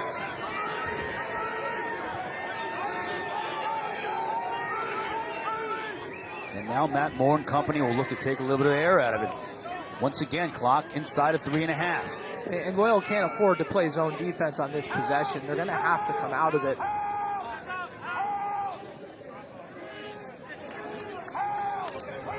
You can see they're out in man now.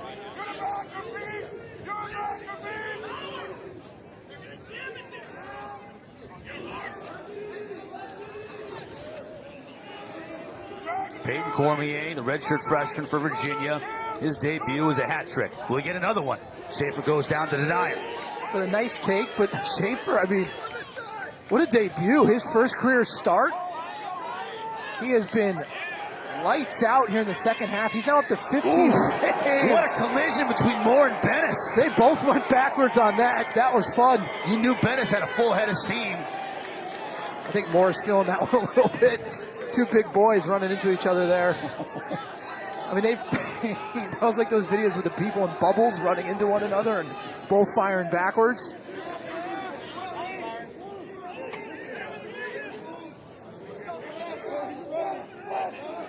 Loyola's got to move with some purpose here. Olmsted fires. They'll keep possession, but just over 2 minutes to go. They're down 4. Patra coming on for the Greyhounds. He's got the ball in his cross here. Cross the way to Wigley.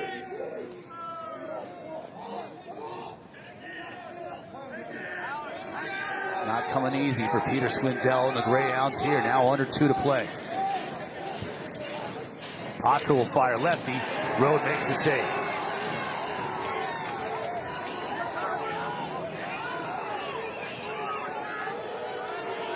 As good as game as Alex Rode has played, and that's saying something based on his performance in the NCAA tournament last year. You have a timeout here at some point if you're Virginia. You've got to get to the offensive.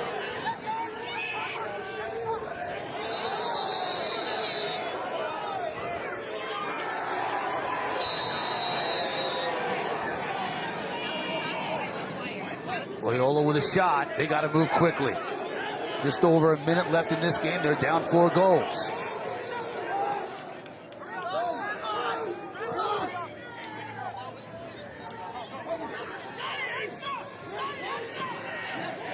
That was a great job by number 34, Fox, realizing that Loyola was subbing and able to double team there. Patra. Connors forces him behind the cage. And Rode can be patient here. There's no reason to come out of your cage. He does, and he pays for it. Wigley scores. Cutting the deficit to 3. With time on your side, you would think, hey, I'm a goalie. Let them sit back there as long as you possibly can. When you come out of the cage, you're forcing the issue. That's if you're down, you do that. When you're up, be patient. One of the few mistakes Rhodes made today. But again, a nice job here. You see Rhodes out of position. A nice cut towards the cage. We've got a 3-goal game here with 42 seconds left. Charlie Toomey with the pat on the head to Dan Wigley.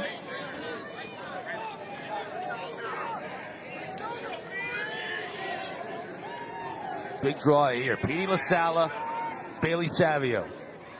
Virginia strategically has both of their wing players collapsing towards the defensive zone to prevent any type of fast break opportunity. Collision between Merle and Savio. Ball kicked out of bounds. It'll go to Loyola.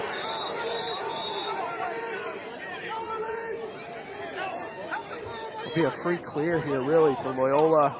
UVA has not been. Oh wait, they're now releasing them from the box.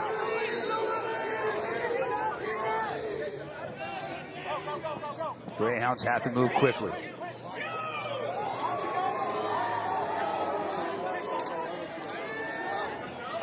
Flag down. This one again is going to go against Virginia.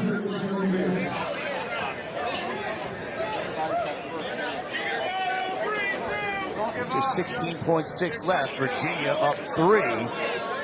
So it may be academic at this point, but you still have Coach Tiffany kind of throwing his arms up saying, we don't need that. 30 seconds. I'd like to take a look at this one as well. They're going to call this a hold.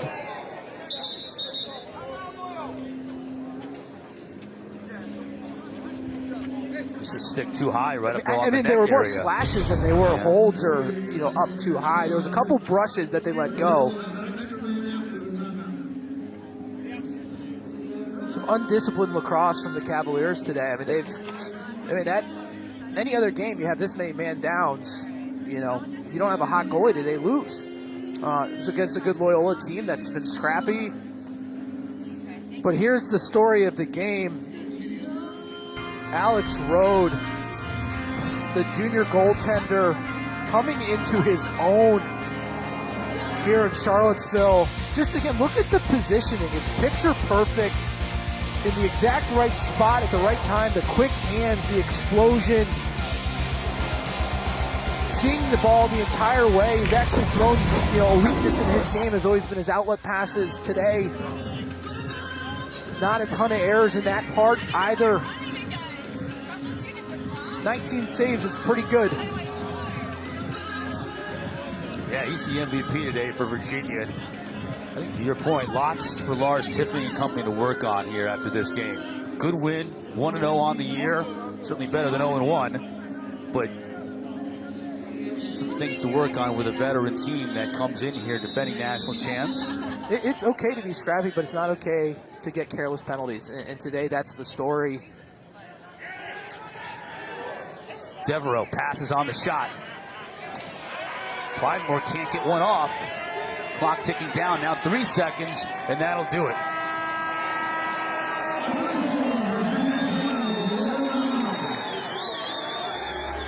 Virginia opens defense of their national title with a win at home against the Loyola Greyhounds. Exacting a little bit of revenge from last year when Loyola got the W. A good performance for Loyola, something to build upon. This is a new team missing a piece from last year. And then Virginia, a good first half, a little sloppy and careless in the second. They have a lot of firepower.